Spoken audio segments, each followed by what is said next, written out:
So I want to thank Francesca and the other organizers for inviting me here. It's a pleasure to be here.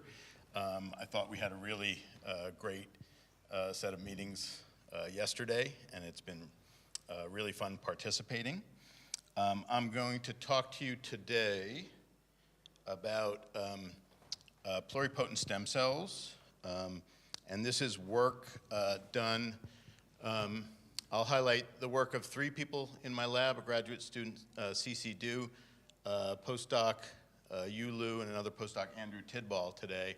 And a lot of this work is in collaboration with Lori Isom, chair of pharmacology at Michigan, and Miriam Meisler, one of the best human and mouse epilepsy geneticists. And we're grateful for support from NIH, American Epilepsy Society, Cure, Dravet Syndrome Foundation, Insieme per la Ricerca PCDH19, and Cute Syndrome Foundation, as well as SCN8A families. So I'm going to focus today. We're doing some in utero electroporation to knock down and overexpress PCDH19, like the beautiful work Maria showed you. But today I'm going to focus on pluripotent stem cell models of disease. And just so we're all on the same page, and I'm just going to move this chair a little bit. So just so we're all on the same page, okay, great. Pluripotent stem cells are pretty easy to define.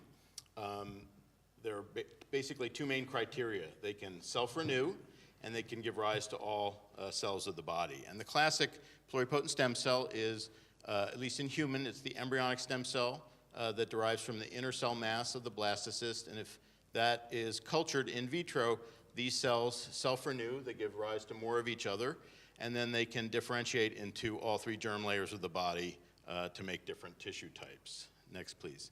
So I'm going to give you some background on the induced pluripotent stem cell method that Maria brought up in the last talk, and tell you what we learned over the last few years studying models of Dravet Syndrome and SCN8A epilepsy, and then our more recent work studying PCDH19 epilepsy with patient-derived neurons.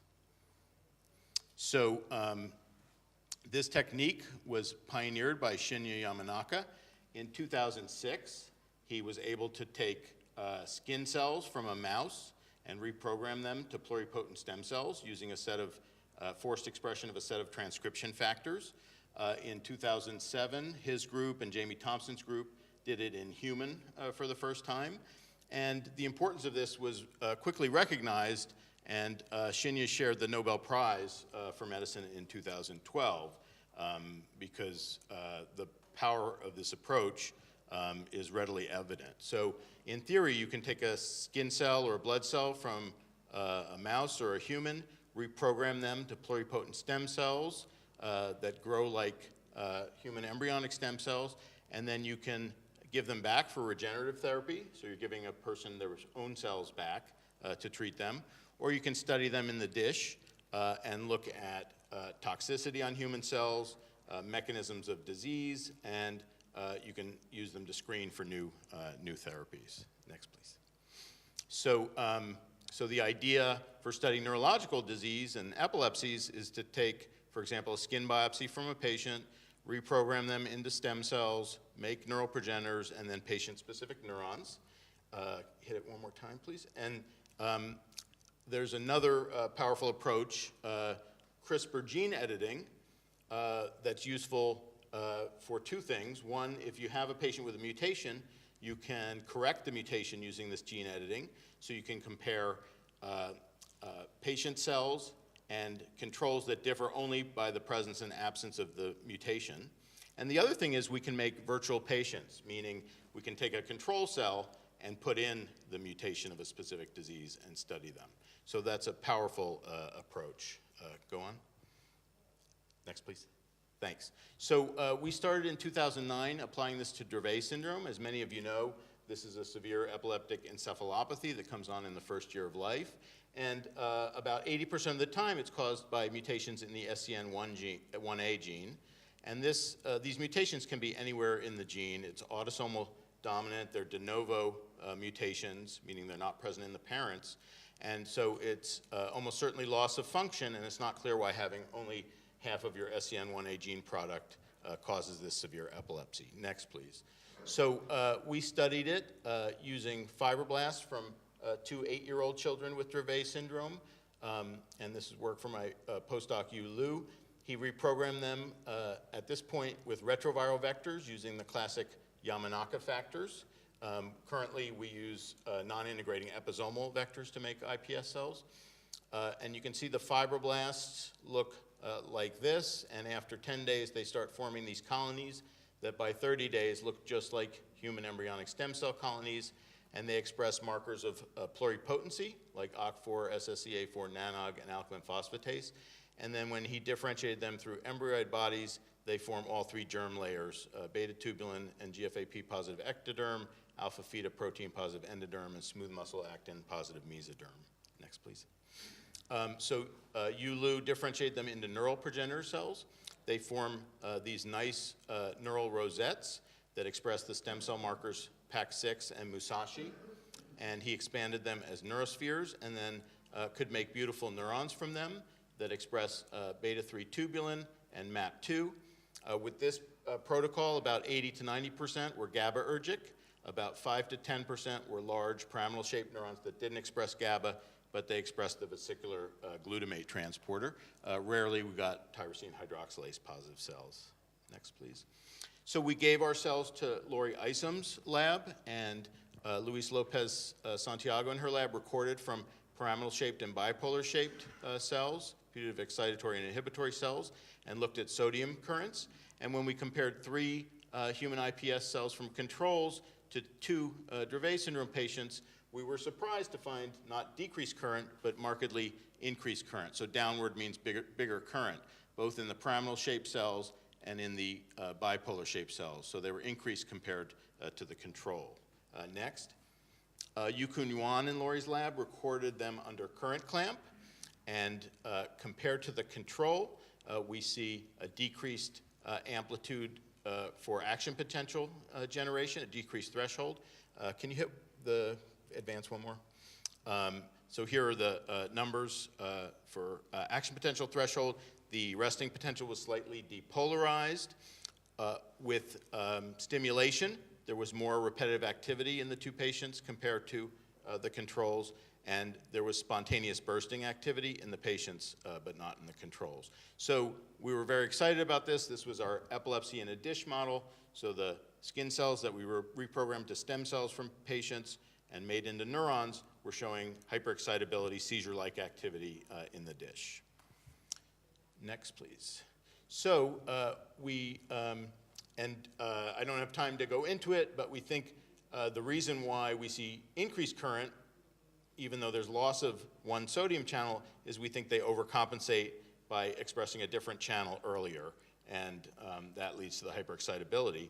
And we found the same phenotype actually in the cardiac myocytes that we made from the iPS cells. So that's another advantage of this approach, is since we have the stem cells, we don't have to just make neurons from the brain. We can make autonomic neurons or cardiac myocytes to study mechanisms of SUDEP, sudden unexpected death in epilepsy, which are important in especially some of the sodium channel epilepsies. So we moved on to study SCN8A related epilepsy. Instead of loss of function, these are single nucleotide substitutions that are thought to be gain of function. And we are studying 2 patients, one with a mutation in this part of the protein and one with a mutation here.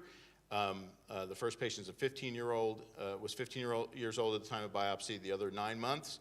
They have early infantile epileptic encephalopathy with delayed development, intellectual disability, and severe seizures. And unlike Dravet syndrome with SCN8A, there's some differences in terms of their onset, in terms of their response to therapy. Dravet tends to have fever-associated seizures, whereas SCN8A do not, so there's some important differences. Next, please. So Andrew Tidball, a talented postdoc in my laboratory, used a different protocol. These are now episomally reprogrammed, and now he's differentiating them into excitatory cortical neurons. They express projection neuron marker CTIP2 that you can see in the nuclei, they express TBR1, other markers of excitatory cortical neurons. And then to examine them prospectively for recording with whole cell patch clamp, he generated lentivirus carrying CAM kinase 2 alpha driven red and green reporters, so you can see the excitatory cells prospectively. Next, please. So we gave these cells to Laurie's lab. Luis recorded them in voltage clamp. And compared to the control, we now have 2 clones from one patient and 1 clone from patient 2. Hit it one more time. There's no difference in what we call the transient big sodium current. Next, please. But when we look at the persistent sodium current, it's increased in the patients compared to the control. And that's what we think is the gain of function effect. And in fact, Miriam Meisler used talons to make a knock-in mouse model with one of the SCN8A patient mutations, and that mouse also shows this increased persistent sodium current. Next, please. So the question is, how do we now test drugs in a rapid manner using these patient-derived cells?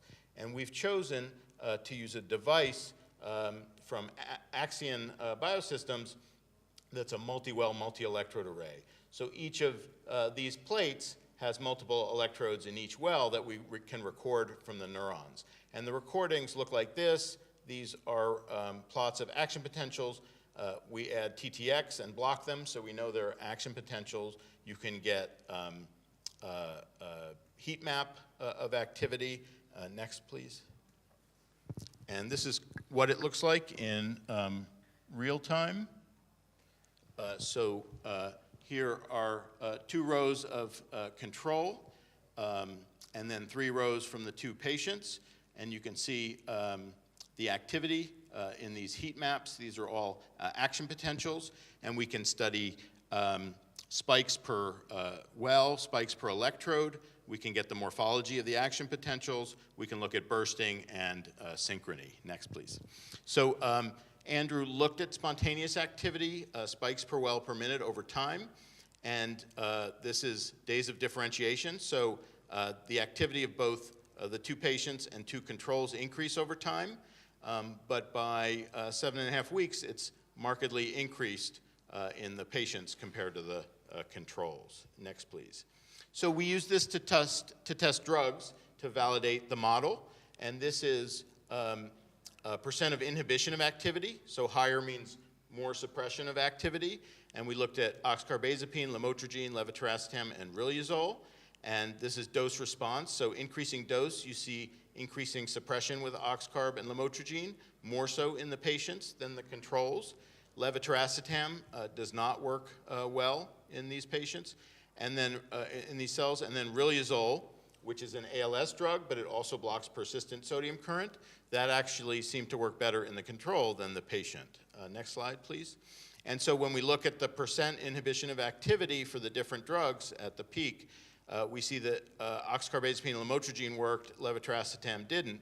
And what's interesting is in these SCN8A patients, sodium channel blockers work really well, including oxcarbazepine and lamotrigine.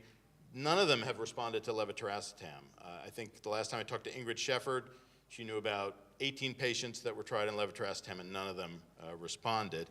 So this seems to validate the model for predictiveness. And next slide. So the goal is to test other AEDs and to screen drug libraries to look for new treatments. And you can do toxicity assays at the same time to look at cell death in these plates while recording. So I think this can be applied to PCDH19 and other epilepsies. Next.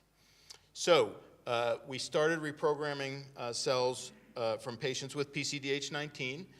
2 patients. At this point we have 3, but we've only looked at these so far. One has a point mutation in the extracellular domain. Another is a big deletion with complete loss of PCDH19. Next, please. So and this is work by a talented grad student, CC Du in the lab. I'm only going to show you patient 1 because patient 2 behaves like wild type, and we think it's because they're biased to inactivate the X chromosome with the deletion. So that's an issue. So CC differentiated them episomally, reprogrammed them episomally into pluripotent stem cells. Next slide. Made neurons that express double cortin and MAP2AB. Next.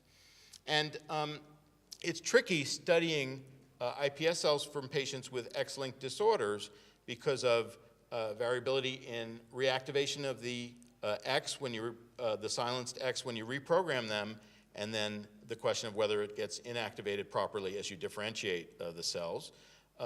There's also a problem with erosion of X-inactivation with multiple passages. Some groups have shown that you start expressing some genes on the X chromosome. So we're working with Sandeep Kalantri in human genetics, doing FISH for exist in the neurons and staining for H3K27 trimethylase, and we see only one active X in neurons from patient 1, which is what we want. Next slide. And when we sequence the cells, we see both X chromosomes expressed, the one with the mutation and the wild type. So we're confident it's mixed culture. Next, please.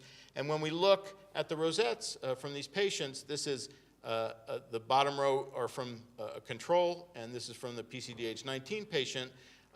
They form these rosettes, and we see PCDH19 expression more diffuse in the control and more particulate and perinuclear in the patient. And the rosettes have this apical domain, which I think the next speaker is going to talk about in more detail, but it expresses PKC gamma and N-cadherin, and it's nice and tightly organized, and we see disruption of this domain in the rosettes from the patient. Next. When we look at the neurons, they seem to have a morphological phenotype. Here are the control with processes coming off. Here, the processes seem to overlap on each other and maybe suggest a tiling defect where they don't respect their own territory. Next, please. When we look at transcription factor expression, here the excitatory neurons are expressing the transcription factor TBR1 in their nuclei. Red is TUJ1, a neuronal marker. And here, there seems to be misexpression in the patient cells. Next, please. At this short time in culture, the control are only starting to express the deep layer marker CTIP2. They've not yet started SATB2 expression. And here in the patient, we see expression of both. There may be earlier differentiation. So these are preliminary findings, but they suggest a phenotype. Next. Okay, 2 more slides, and then conclusions. I'll be real quick. So another thing we're doing, epilepsy is obviously a disease of networks, and it would be nice to study these in 3-dimensional culture. There's a way to grow patient-derived iPS cells in suspension and get mini brain-like structures called cerebral organoids. Jürgen Noblick pioneered this approach, and here he differentiates the cells into organoids that make ventricular zone, a cortical mantle. They express forebrain markers like FOXG1. They have ventricular lumen-like structures that have choroid plexus-like cells. They make hippocampal onlaga, and they make 2 to 3 cortical layers that express deep and superficial layer markers. Next slide. So Cici started making these organoids. Here you can see the ventricle and the different layers. With longer times in culture, they make these superficial and deep layer markers, mature neurons that express MAP2 and NU-N, and interneurons and excitatory neurons. And we can make slices and record currents and action potentials from these cells. Next slide. So I'll just end with a summary. So patient iPS-derived neurons should be useful for identifying precision therapies to treat genetic epilepsies. We've done the most with ion channel epilepsies, but it should be applicable to PCDH19.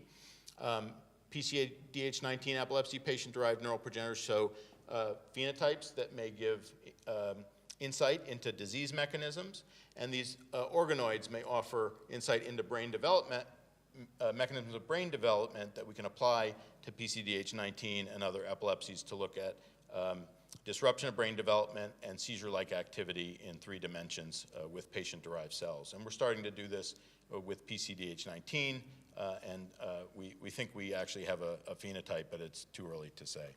So with that, I'll end, and maybe we can do questions later. So thank you. Thank you.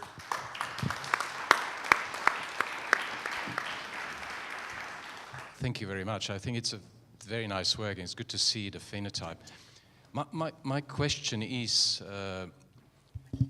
so I understand in that your patient 1, you have not separated the 2 clones, one with the wild type chromosome active and one with the mutant chromosome active. Do you maintain that iPS line as a hybrid, as a mosaic? Yes, so we think the cultures are mixed and express both. We don't know the ratio. Yeah. What we're doing Yeah. is patient 3, we've reprogrammed, and we also have her father.